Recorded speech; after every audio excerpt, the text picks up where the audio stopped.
Hello everybody and welcome back to Slow Your Roll. I'm Alex. And I'm Cody. And today we've got a topic to run by you guys. What's the hardest part about game preparation? I know for me that there's so many things that get in my head when I'm trying to prepare a game, and sometimes it can be a little bit overwhelming. And if you guys have ever had that problem, then this video is got a goal to make sure that that doesn't happen to you, at the very least, not as often. So, what are some common game prep challenges that we've run into before, Cody? Yes, so there are definitely tons of common game prep challenges that we can all relate to. Unfortunately, that's just one of the universal things of being a dungeon master or game master. There's a lot to run in a game, and a lot of it's kind of hard. So, unfortunately, it's not as easy as what's the hardest, right? But these three are some of the most common that we think we can help address. That is A, over-preparing. Huge. B, player expectations, and there might be more involved with that than you realize. And C, encounter design.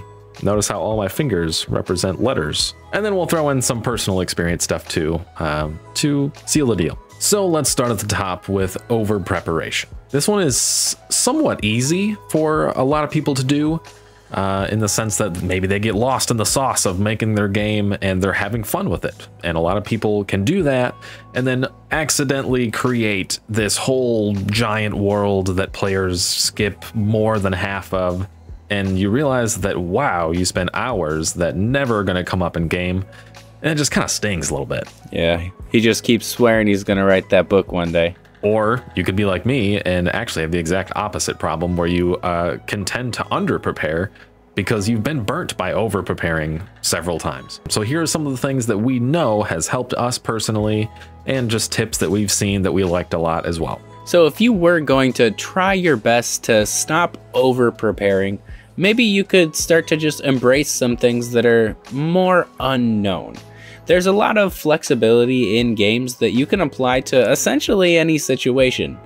If the people need to go to this inn to be able to complete this quest, but they were not heading in that direction, well, now they need to complete the quest at, like, the cave that they're heading to, or there's a campsite right before it. Stuff like that where you just need to have a certain amount of flexibility, so that way you don't feel like you're railroading your players on a certain path. Let them do what they'd like, and somehow all the pieces are just falling into place. One of the most simple ways to do this is to intentionally, when you catch yourself over preparing with specifics of a character or place or encounter, to find a way that you can quickly reskin those things to fit in several different areas or situations instead. And if you were going to have a certain, let's say, toolbox ready for different, like, hooks to get your players interested, try to make them something consistent to the players or their backgrounds, something that you know that they're going to grasp onto, so that way you can always have that in your back pocket whenever you think things might be getting just a little bit stale and you're trying to steer the narrative in a new direction. For example, a story hook that's consistent to a player's background or story could be somebody in their life was kidnapped, somebody in their life has come to find them, there was a recent tragedy from where they've grown up, or maybe you could even just go in a completely opposite direction, and now his brother-in-law has now found them out, and he's just out here annoying the party.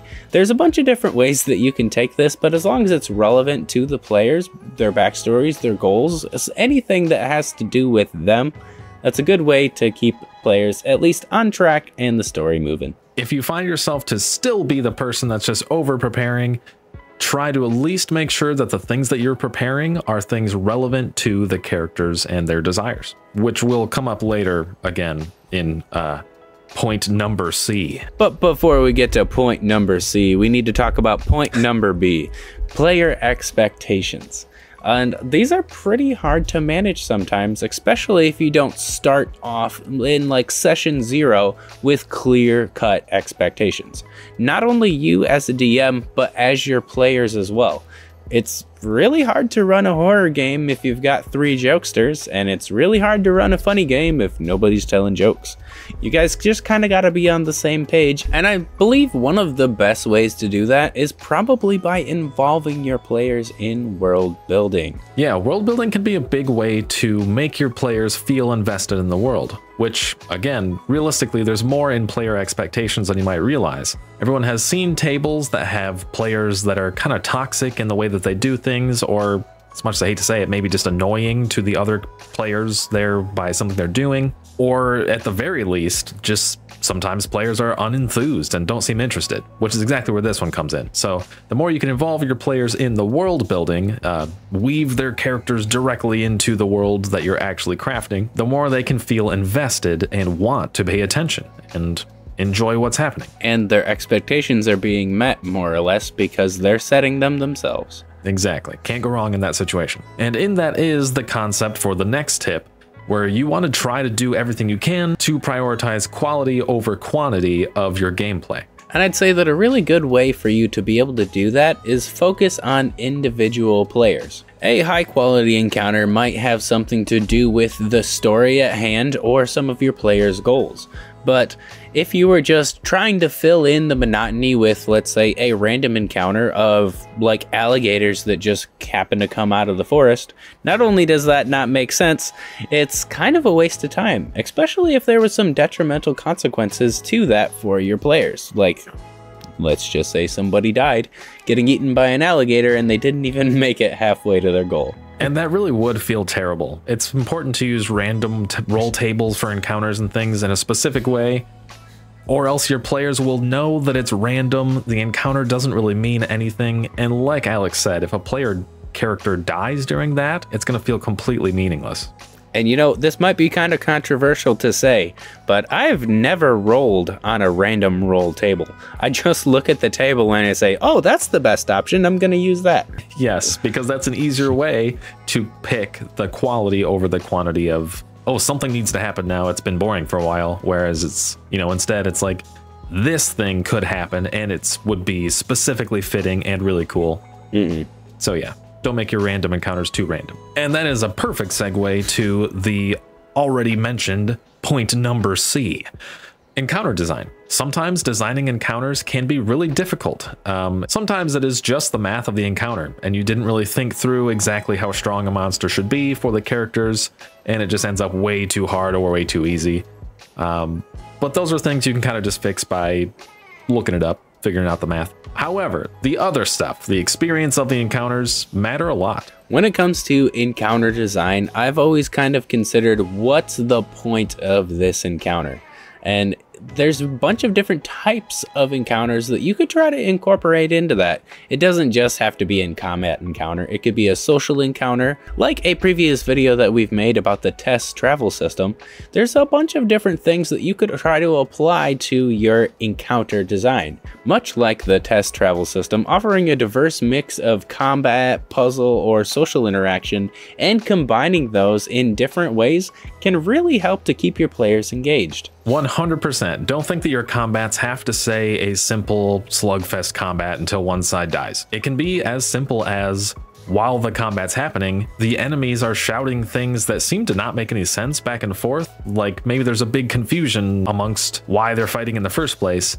And then quickly the combat can evolve into a social encounter where you realize that you're not even fighting for a reason that makes sense. In fact, maybe you're making a situation worse by fighting and didn't realize it. In general, a lot of the issues or things that becomes hard with encounter design are related to combat, so we'll favor that for the most part, continuing here. So one of the ways you can change your combat is actually by giving it a bit of a tiered approach. And what we mean by a tiered approach to combat is there's not one right way to do it, and sometimes when you do the math for an encounter, sometimes the math ain't mathin', and you need to add a little bit of something or take a little bit of something away. Which is why if you have, let's say, a dragon, varying the encounter by powering them down, let's just say there's a furry chest on this dragon that's not as hard as it scales. Perhaps you could note that to your players if they're having a lot of difficulty landing a blow. But in the exact same vein, we've started a combat encounter in the cave. But now, instead of just fighting the 5 or 6 goblins that we were about to murk completely, there's a cave-in. There's rocks falling down and everyone needs to make agility saves. It's no longer about fighting the goblins, but it's really about getting out. and maybe trapping them in. Absolutely. Finding alternative ways for the combat to end is a great way to keep things interesting without your players knowing what to expect or whatever else. Keeps them on their toes. Having a cave-in immediately transitions the win conditions to beat the goblins to survive the cave-in, and a whole bunch of stuff changes with that. And making your combat encounters adjustable is a really good way to make sure that even if your math was wrong, you can kind of fix it on the fly. Another situation, instead of maybe the rock slide happening in the cave goblin fight, maybe there's a natural enemy. You hear a sudden rumbling when you realize that this encounter is really just not that interesting. Let's spice it up. And there's a massive cave worm that neither the goblins or you knew about, and now maybe you're even on the same side to take out the cave worm or just run from it. That would be really funny if we were going into a mine, and then we get in there, we get in a confrontation with goblins, and then the roar happens. A giant purple worm comes crashing through the wall, eats 3 goblins, and then it goes down into another cave that wasn't there before when you looked at the left. And now you found out where all these miners keep going. So I feel like we hit a lot right there with encounter design. So just to kind of go over it real quick, if the math's just wrong on a couple of your encounters, you can look through like the Dungeon Master's Guide or whatever, figure out some of the math a little bit tighter. But even from there, you don't have to stick with just combat for combat or just social. Mix them up, even in the same encounter. Don't be afraid to use a tiered approach so that the fight can evolve if things end up way too hard or way too easy. And use the environment. Use rock slides. Use giant cave worms, you know, whatever. And there's plenty of different challenges that people run into when it comes to game prep. Because, in my opinion, prepping for the game also comes with trying to make sure that I run it correctly. A lot of times there's important information that I wish I could have relayed to the players a little bit better, sooner or smoother. Sometimes it feels like I'm pointing to the magical glowing sword in the middle of the room with my eyebrows raised like, touch it, grab it, touch it, grab it, you know it. And maybe that's not the best approach. A lot of the times if I was trying to make sure that there's important details that the players get, 2 or 3 NPCs that they may end up coming in contact with happen to know minor information about it, or at the very least nudge them in that direction. But when it comes to visual aids, I've been trying my best to have a specific pre-written description of an area, item, or detail that I know that I need my players to get. And by having that pre-written phrase or sentence already wrote out for when they encounter something, a part of the story that I know they're going to encounter, I have that handy and on the fly, and it's already smoothly written, as smoothly as I can write something, so that way the players understand what's going on. Yeah, and I like what you said about the NPCs thing. Like if you're having a hard time relaying information to your players, or you know that there's a point coming up where you know you might struggle with that, having NPCs there is kind of a good and reasonable meta way to insert yourself in the situation so that the players can directly talk to you. So yeah, I just thought that was a really cool point, and I just wanted to make sure you guys know about this website I use called GM's Apprentice, and this is by no means sponsored, even though it definitely sounds like a sponsorship. But anyway, I've actually had a whole video in the past that was just a little solo video just ranting about how awesome this is. Basically, the Game Master's Apprentice base deck by Larcenous Designs, which I'll probably leave links for all this stuff in the description below. It's just a really cool deck that gives you a bunch of random stuff from like oracles that could, you know, you could translate a situation to do a certain thing, even like quest starters, dungeon room design, trap encounters, wilderness things that would happen, so many things. NPC names, I mean, come on, that's the thing that always gets us. What's the barkeep's name? I don't know, you weren't supposed to talk to him. But anyway, GM's Apprentice has helped me personally, honestly, more than any other tool, I'm pretty sure. So I'm gonna leave a link for that in the description too. And again, I swear this isn't sponsored, it just sounds like it. So anyway, that's the thing that works for me. But there really is one big key takeaway from all this, because we gave you a bunch of different tips, but there's one thing that you need to remember. Preparing for a game should be personal in a way. Do it the way that you're most comfortable and the way that you feel that your table would respond to the best. Don't try to, you know, force things if you think that Matt Mercer does it better, or if you think that there needs to be a disco light show every time a boss shows up. Just make it flow easily for you, and most of the pieces will fall into place. And especially if your players got to be engaged with a little bit of the world building at the same time, then your job should do itself. All right, guys, so that's what we got for you. If there are other big issues that you have, it was mentioned earlier, but we're actually curious about that. So feel free to leave that in the comments too.